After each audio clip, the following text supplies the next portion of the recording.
Assalamualaikum warahmatullahi wabarakatuh. Selamat datang kembali di channel Pen Invasion, channel yang menyuguhkan video cerita bergambar seputar misteri. Simak terus video dari kami.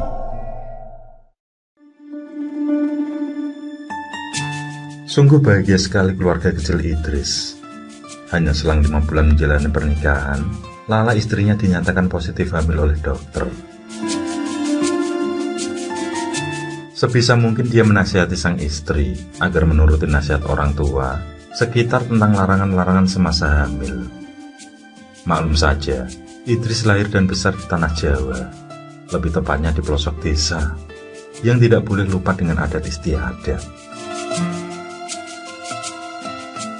Ditambah lagi keluarga Idris termasuk keluarga yang sangat berhati-hati sekali dengan aturan di tanah setempat. Dari awal kehamilan sampai Lala hamil tua, semula dirasa baik-baik saja, sama seperti harapan dan doa orang tua mereka. Yang pada akhirnya Lala pun melahirkan dengan selamat, termasuk pula dengan buah hatinya.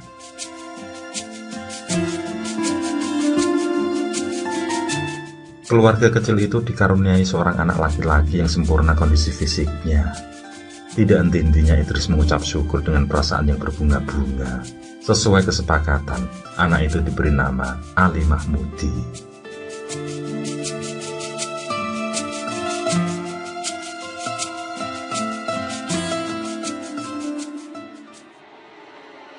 Di usianya yang genap 9 bulan, di saat itu Lala merasa ada sesuatu yang aneh dari Ali.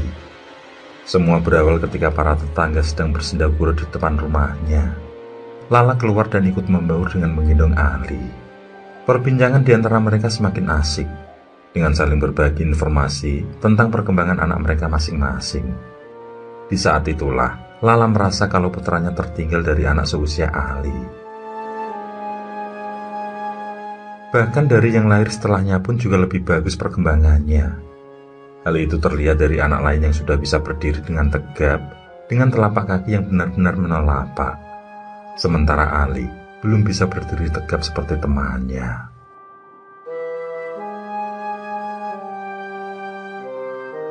Ketika Lala memperlihatkan kaki Ali yang belum bisa menelapak, para ibu memberi nasihat agar setiap pagi sebelum turun dari ranjang tempat tidur, disuruhnya untuk mengurut kaki Ali. Sebenarnya Lala sudah melakukan hal tersebut sesuai perintah mertuanya, namun dia tetap tidak mengerti kenapa kaki Ali belum bisa seperti teman-teman sebayanya. Padahal Ali anak yang aktif dibanding anak lain. Percakapan hari itu tidak membuat Lala lebih memperhatikan dengan benar kaki Ali. Dia masih berpikir positif. Mungkin sedikit terlambat bagi Ali akan perkembangan yang satu ini.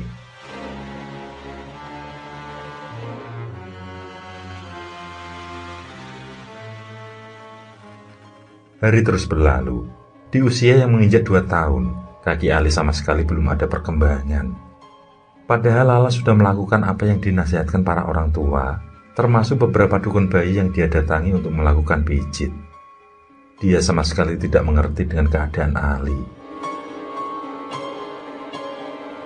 Yang membuatnya sedih adalah, di setiap berkumpul di posyandu maupun membaur dengan warga, selalu saja Ali dibanding-bandingkan dengan teman sepantarannya, termasuk anak yang lahir sesudah Ali.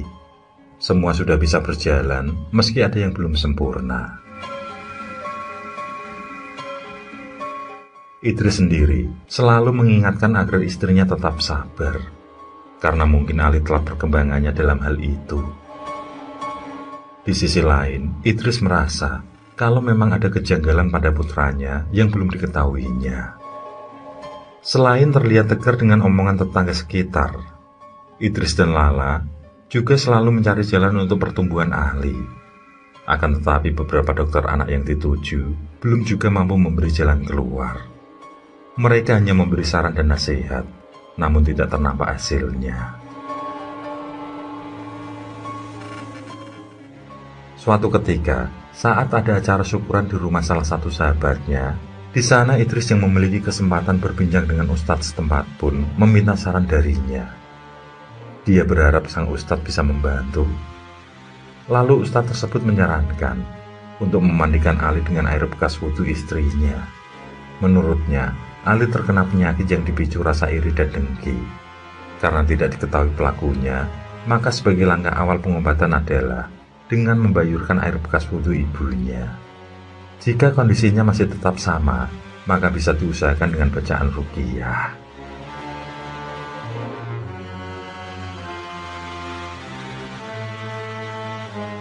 Idris langsung memberitahu saran dari Pak Ustadz pada istrinya. Di hari-hari selanjutnya, setiap Ali hendak mandi, Lala terlebih dulu menadakan air wudhunya untuk campuran mandi Ali.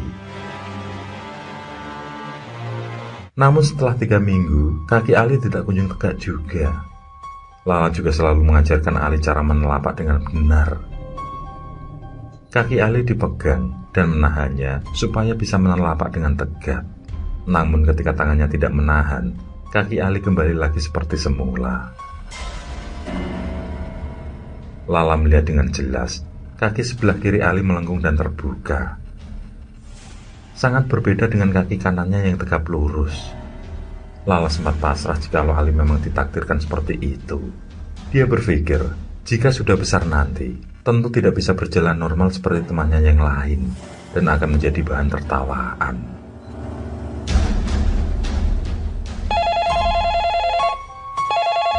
Siang itu, Idris dan Lala sudah berada di rumah keluarga Lala di luar kota. Ketika mendapat telepon adiknya kecelakaan, mereka langsung bergegas berangkat. Farel, adik bungsu Lala, mengalami cedera tulang kaki sehingga membuatnya tidak bisa berjalan. Sebenarnya sore itu ada rencana untuk menemui Pak Ustadz. Idris dan Lala berniat meminta doa ruqyah untuk Ali. Akan tetapi, kabar mendadak itu membuat mereka menunda menemui Pak Ustadz. Bahkan mereka diminta menginap 2 mingguan di rumah sang ibu. Maklum saja, Butini yang seorang janda harus bekerja di sebuah pabrik sepatu untuk biaya hidup bersama Farel. Jadi Lala disuruh untuk menjaga Farel di rumah.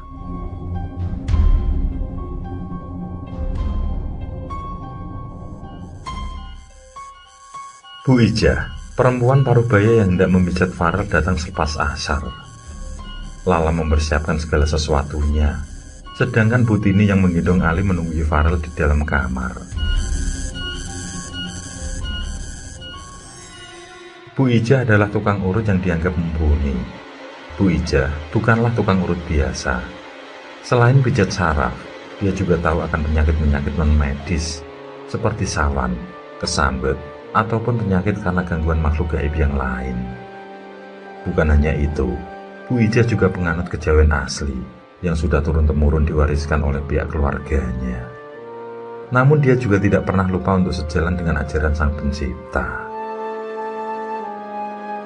Selama memijit Farel, pandangan Bu Ijah selalu mengarah pada Ali.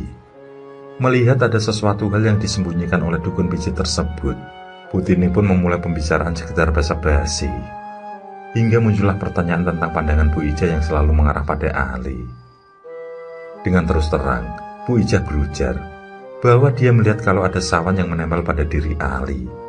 Dan sawan itu telah menempel semenjak masih dalam kandungan. Bu Ijah melanjutkan ucapannya bahwa Ali terkena sawan ceker ingkung.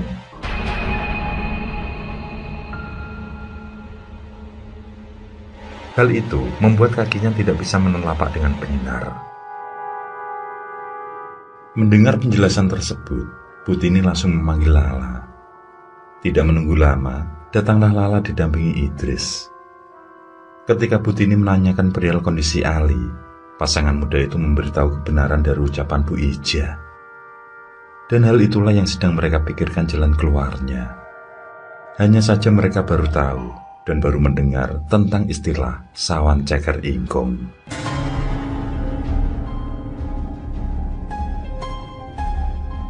Dengan masih memijat Farel, Bu Ijah menanyakan pada mereka, apakah pasangan suami istri itu pernah makan ceker ingkung semasa hamil Ali. Sejenak suasana hening. Baik Idris maupun Lala berpikir ke masa-masa kehamilan. Sementara itu, Ali sudah terlelap di gendongan Butini.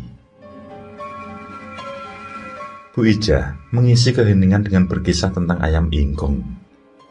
Menurutnya, istilah ingkung berasal dari kata manengkung, yang berarti memanjatkan doa pada Tuhan dengan kesungguhan hati. Menjadi komponen pokok dalam tumpeng, ayam ingkung sudah ada sejak kerajaan Jawa, dipengaruhi oleh agama Hindu. Ayam ingkung memiliki filosofi yang tidak bisa diabaikan dalam budaya Jawa. Ayam adalah lambang dari rasa syukur dan kenikmatan yang didapat di dunia karena kuasa Tuhan. Hanya ayam yang baik dan lezat saja yang menjadi persembahan. Itulah mengapa ayam ingkung disajikan dalam bentuk utuh dan ditata dengan indah. Sedangkan yang dipergunakan hanya ayam kampung saja. Masyarakat Jawa sendiri memaknai bahwa ayam adalah bentuk doa baik bagi manusia agar bisa meniru perilaku ayam. Ayam tidak melahap semua makanan yang diberikan padanya, melainkan hanya memakan mana yang baik dan tidak makan yang buruk. Manusia diharapkan bisa memilih mana yang baik dan mana yang buruk yang harus ditinggalkan dalam hidupnya. Dari pandangan itulah, maka diharuskan berhati-hati jika menikmati ayam ingkung, terutama yang dipergunakan untuk suatu acara khusus ataupun sebagai sesaji. Mendengar kata sesaji membuat Idris teringat akan suatu kejadian di mana saat itu Lala tengah hamil 5 bulan. Kala itu, keluarga mereka berduka karena kakek Idris meninggal dunia. Atas perintah orang tua Idris, disuruhnya Lala untuk pergi ke rumah tetangga sampai pemakaman selesai. Dikhawatirkan jika Lala terkena sawan mayit. Lala pun bersedia menunggu di sana sampai Idris menyebutnya kembali. Seperti yang dijanjikan, setelah selesai acara pemakaman, dengan segera Idris pergi untuk menjemput Lala dan kembali ke rumah berkumpul dengan keluarga besar. Namun Lala yang tertidur membuat Idris menunggunya beberapa saat. Hingga sekitaran 20 menit kemudian, mereka pun kembali ke rumah. Sesampai di rumah, terlihat anggota keluarga juga beberapa tetangga sedang berkumpul makan-makan. Yang rupanya mereka selesai melahap sesaji yang diperuntukkan bagi mayat sang kakek. Orang Jawa menyebutnya sebagai acara gugur gunung. Lala yang terlihat lapar, ikut membaur dan ikut menyantap ayam ingkung yang tersisa. Secara kebetulan, Lala mendapat kaki ayam, dari paha ayam sampai ceker. Anggota keluarga lain yang biasanya memperingatkan, mungkin karena dalam suasana berduka, sehingga lupa dengan pantangan tersebut.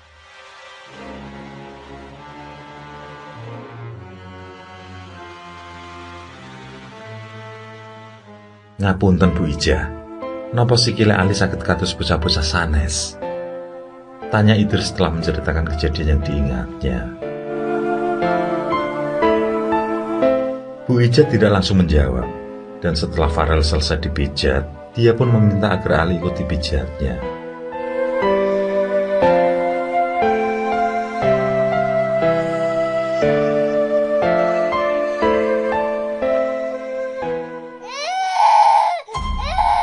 Baru saja bagian pinggul dipegang, Ali sudah berteriak kesakitan. Meskipun hanya dipijat pelan, namun Ali menangis semakin keras hingga terseduh-seduh. Bu Ija menunjukkan pada Idris juga Lala tentang kondisi kaki Ali, yang ternyata kaki yang satunya tidaklah sama. Jelas sekali kalau telapak kaki terlihat bengkok. Bu Ija kembali menekan pinggul Ali, yang mana disitulah titik utama permasalahannya.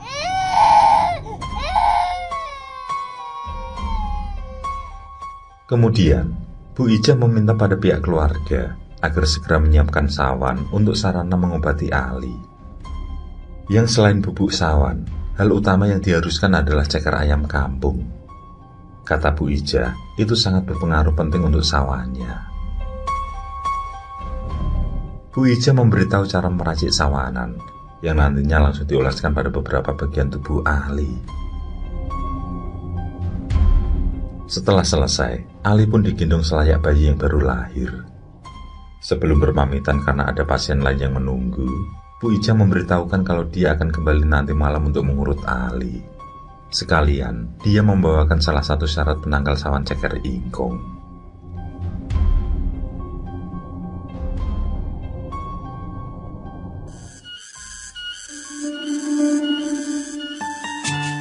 Sore datang, memperlihatkan keramahan alam. Idris dan Lala tersenyum bahagia sambil menyaksikan Ali yang sudah mulai berjalan. Meskipun terlambat, tapi rasa syukur tetap selalu terusapkan. Kekhawatiran keluarga kecil mereka sudah teratasi. Di tangan Bu Ija dan Ustadz, mereka melakukan pengobatan untuk Ali. Selain diurut Bu Ija, mereka juga melakukan doa ruqyah demi kebaikan ke depan. Dan Tuhan mengabulkan permintaan mereka melalui tangan orang yang lebih mumpuni. Itulah kenyataan tentang apa yang diyakini orang Jawa pada umumnya, yakni tentang sawan. Di mana sawan pada bayi seringkali dikaitkan dengan hal-hal mistis. Namun pada apa yang dialami Lala, justru orang tuanya yang terkena sawan dan berpengaruh pada sang jabang bayi. Sebagai orang tua, sudah seharusnya berhati-hati dalam menjaga janin maupun anak-anak. Karena bukan hanya mitos, tapi kenyataannya, sawan itu memang ada.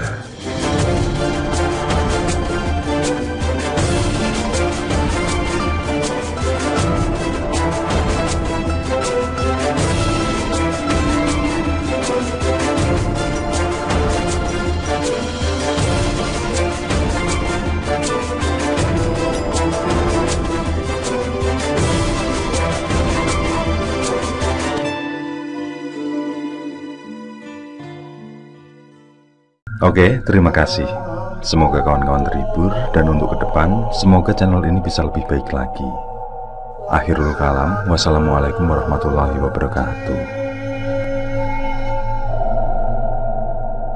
Sesandingan hormat kali milih,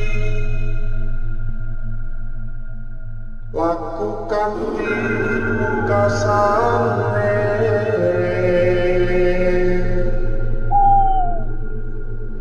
Anda kersanengku